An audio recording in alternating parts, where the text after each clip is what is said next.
خوش آمدید۔ آج کے اس تاریخی جائزے میں ہم ایک بہت ہی زبردست اور سوچنے پر مجبور کر دینے والے موضوع پر بات کرنے والے ہیں۔ ہمارا موضوع ہے غزوہ احد۔ لیکن دیکھیں، ہم یہاں صرف تاریخ کے واقعات نہیں دہرائیں گے، بلکہ اصل ماخذ کی روشنی میں یہ سمجھنے کی کوشش کریں گے کہ اس واقعے میں ہمارے لیے کون سے گہرے قائدانہ اور اسٹریٹجک اسباق چھپے ہیں۔ یہ دراصل حکمت عملی اور انسانی نفسیات کو سمجھنے کا ایک بہترین موقع ہے۔ تو ہمارے آج کے اس سفر کے 5 اہم پڑاؤ ہوں گے۔ پہلا، غزوہ کا پس منظر۔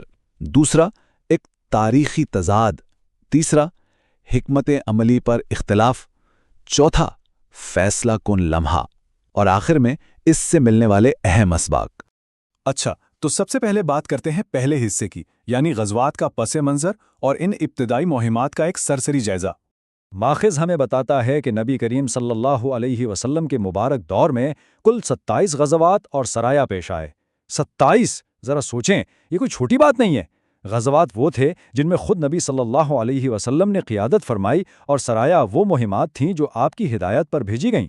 یہ نمبر دراصل اس دور کی مسلسل اور انتھک جدوجہد کی ایک واضح تصویر پیش کرتا ہے۔ اب یہاں ایک بہت ہی حیران کن تقابل ہمارے سامنے آتا ہے، ذرا غور کریں۔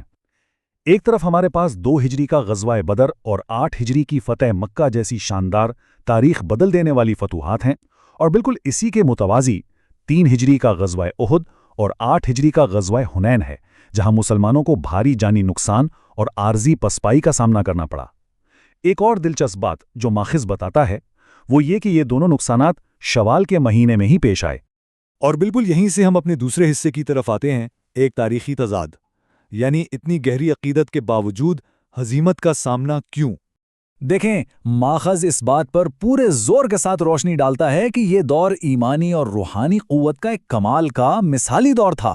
رہنمائی کون کر رہا تھا؟ خود سید المرسلین صلی اللہ علیہ وسلم۔ اور ان کے ساتھ کون تھے؟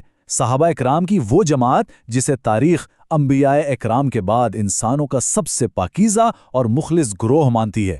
تو پھر ذہن میں یہ سوال تو اٹھتا ہے نا، اور یہ ایک بہت ہی منطقی سوال ہے جو ماخذ بھی اٹھاتا ہے، کہ جب ارادے اتنے سچے تھے، عقیدت بے مثال تھی، اور سب سے بڑھ کر یہ کہ رہنمائی خود نبی صلی اللہ علیہ وآلہ وسلم فرما رہے تھے، تو پھر اتنا بھاری جانی نقصان اور وقتی پسپائی کیوں دیکھنی پڑی؟ اس کا بڑا ہی سیدھا، صاف اور غیر جانبدارانہ جواب ماخذ ہمیں یہ دیتا ہے کہ دیکھیں، صحابہ اکرام کی نیتوں اور ان کے اخلاص پر تو کوئی شک ہے ہی نہیں، وہ ہر شخص سے بالاتر تھا، مگر سچی نیتوں کے باوجود کچھ اجتہادی خطائیں ضرور ہوئیں، یعنی حکمت عملی اور موقع پر فیصلہ کرنے میں کچھ چوک ہو گئی، جس کا وقتی خمیازہ بھاری نقصان کی صورت میں سامنے آیا۔ اور سچ پوچھیں تو یہی وہ جگہ ہے جہاں سے تاریخ ہمیں سب سے بڑے سبق سکھاتی ہے۔ تو آئیے اپنے تیسرے حصے کی طرف چلتے ہیں اور دیکھتے ہیں کہ حکمت عملی پر یہ اختلاف تھا کیا، اس وقت مدینہ کے اندر اصل منظرنامہ کیا تھا۔ یہاں ہمیں ایک بڑا واضح اسٹریٹجک فرق نظر آتا ہے۔ ماخذ کے مطابق نبی اکرم صلی اللہ علیہ وسلم کی ابتدائی مبارک رائے اور حکمت عملی یہ تھی کہ شہر کے اندر ہی رہا جائے اور مدینہ منورہ کے اندر سے دفاع کیا جائے۔ لیکن دوسری طرف صحابہ کرام کی ایک جماعت جس میں خاص طور پر نوجوان شامل تھے، ان کا اس بات پر شدید اصرار تھا کہ نہیں، ہمیں شہر سے باہر میدان میں نکل کر دشمن کا آمنے سامنا مقابلہ کرنا چاہیے۔ اب سوال یہ ہے کہ نوجوان ایسا کیوں چاہ رہے تھے؟ دراصل وہ غزوہ بدر کی تاریخی فتح سے بے حد متاثر اور جوش میں تھے۔ ان کے ذہنوں میں فتح کا وہ شاندار منظر بالکل تازہ تھا، اور وہ جہاد اور شوق شہادت کے جذبے سے اس قدر بھرے ہوئے تھے کہ وہ دفاعی حکمت عملی کے بجائے ایک جارحانہ انداز اپنانا چاہتے تھے۔ یہیں سے بات ہمارے چوتھے حصے کی طرف مڑتی ہے، فیصلہ کن لمحہ، یعنی جب بات صرف بحث تک نہیں رہی بلکہ عمل میں بدل گئی۔ اب ذرا اس منظر کا تصور کریں۔ ماخذ بڑی باریک بینی سے بتاتا ہے کہ جب اکثریت کی رائے میدان میں جانے کی سامنے آ گئی تو نبی صلی اللہ علیہ وآلہ وسلم نے اسے تسلیم کر لیا اور عملاً جنگ کی تیاری شروع کر دی۔ آپ صلی اللہ علیہ وآلہ وسلم نے زرہ پہن لی، سر مبارک پر امامہ باندھ لیا، تلوار اور تیر کمان سنبھال لیے، اور سکب نامی اپنے گھوڑے پر سوار ہو گئے۔ یعنی اب ارادہ مکمل طور پر ایکشن میں بدل چکا تھا۔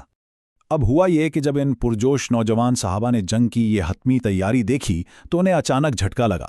انہیں احساس ہوا کہ شاید انہوں نے اپنی رائے کے لیے حد سے زیادہ اصرار کر کے کچھ غلطی کر دی ہے۔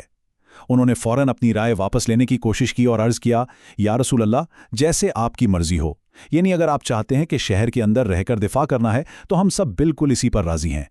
لیکن یہاں نبی صلی اللہ علیہ وسلم کا جو جواب تھا وہ آج تک کے لیے قیادت اور فیصلہ سازی کا ایک لازوال اصول بن گیا۔ آپ نے فرمایا کہ یہ کسی نبی کے لائق نہیں کہ جب وہ جہاد کے لیے تیار ہو کر اسلحہ پہن لے تو اسے اللہ کے فیصلے سے پہلے اتار دے۔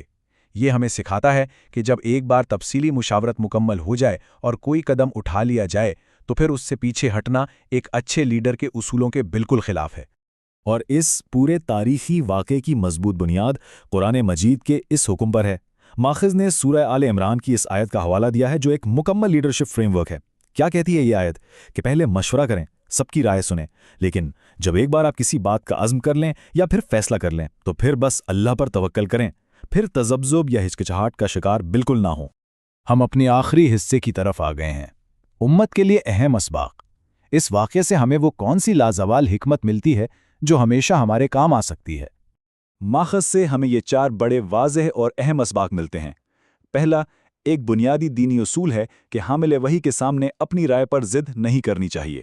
دوسرا، زندگی کا کوئی بھی اہم قدم اٹھانے سے پہلے اس کے تمام پہلوؤں پر اچھی طرح گہرائی سے غور کریں۔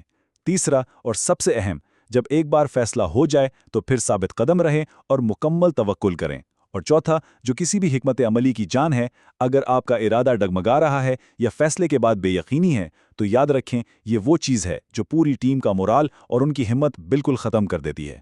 تو اس پورے دلچسپ جائزے کو ہم اس ایک بہت ہی اہم سوال پر ختم کرتے ہیں جو ماخذ نے ہمارے سامنے رکھا ہے۔